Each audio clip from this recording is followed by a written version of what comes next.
Let's talk to the Deputy Political Editor of The Express, Sam Lister, who's here in the studio. Morning to you. What do you make of this? Well, what a night. What I would say is Boris Johnson is the great political Houdini, isn't he? So it is too early to write him off. A lot of his critics say he's a dead man walking, but we have seen that he's a man who is capable of regeneration and reinvention in a way that people like Theresa May, John Major and Margaret Thatcher weren't. They were pretty set in their character and ideology, and that made it very difficult for them to manoeuvre out of these kind of situations. Boris Johnson has repeatedly managed to get out of all kinds of scrapes, as we have seen. And he spoke to the Daily Express last night after the vote. He was pretty bullish, quite upbeat. He thinks that this means he's got a clean slate, that we can now move on. He told our paper that this means it's done and dusted.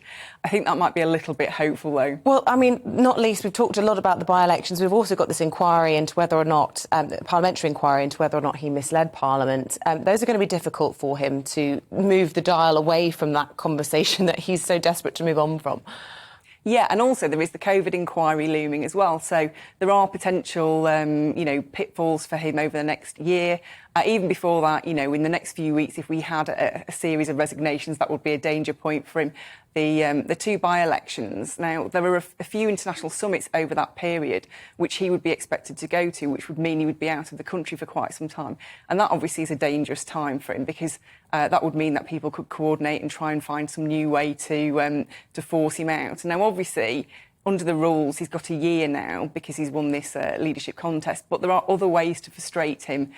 The rebels can organise to kind of frustrate him, getting his legislation through Parliament. They could organise resignations to destabilise him. So I don't think it's over yet, but I think it's too early to write him off. But the pressure is on now for him to start to deliver more conservative policies, smaller state, lower taxes. If he really pushes on that, he could win them all back. Absolutely, and we've got Esther McVey in the paper today writing about how Boris Johnson and his government have essentially turned socialist, according to her, during the COVID pandemic. She says they were spending money left, right and centre, locking people in their homes effectively with the lockdown measures. So certainly the backbenchers are very keen to see tax cuts.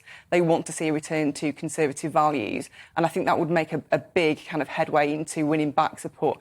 But he's got a massive mountain to climb. There is a long way to go to win back that support. He's got rebels on all different sides of the party against him at the moment. And Sam, I suppose yesterday, just one day it was all wrapped up in, which in some ways is a good thing for the Conservative Party because it hasn't managed to destroy itself. But those factions have been ripped open just in a matter of however many hours it was from announcement to, it was 12 hours, wasn't it, from when Sir Graham Brady made the announcement and the ballots closed at 8 p.m. How easy will it be to unify the party? Well, we saw Nadine Dorries, the Culture Secretary, and Jeremy Hunt, the former Health Secretary, who has been one of the main rebels in this leadership putsch. And he really, they had a very unedifying spat. Nadine Dorries went on Twitter to tear into Jeremy Hunt's record as a health secretary. He was the longest serving health secretary in British history. She really tore into his record. She said that he was making this all about him, really, that he wants to be the next leader, and it was all got very personal and nasty. I mean, I was going to say that. I mean, that's a big issue against someone like Jeremy Hunt, isn't it? He can push against the Prime Minister all he wants on whatever position he takes, but ultimately he's doing it because he wants the job. Yeah. Which doesn't paint him in a particularly good light. No, it doesn't. And also, realistically, is Jeremy Hunt the man to unify the party? I don't see him winning over the support of the Brexiteers, and I don't see him as a viable prospect in retaining the Red Wall. So I think in terms of future leadership hopes, I don't see him particularly being a big success. And just lastly, Sam, lots of speculation that there might be a few resignations as early as this morning. Penny Mordaunt being notable yesterday as being a minister that didn't come out in defence of the Prime Minister. Lots of people suspecting she had leadership ambitions of her own.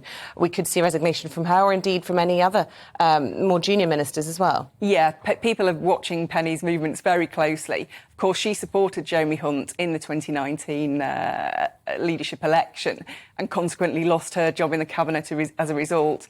She was in the wilderness for a little while. Boris Johnson then brought her back in a junior ministerial role.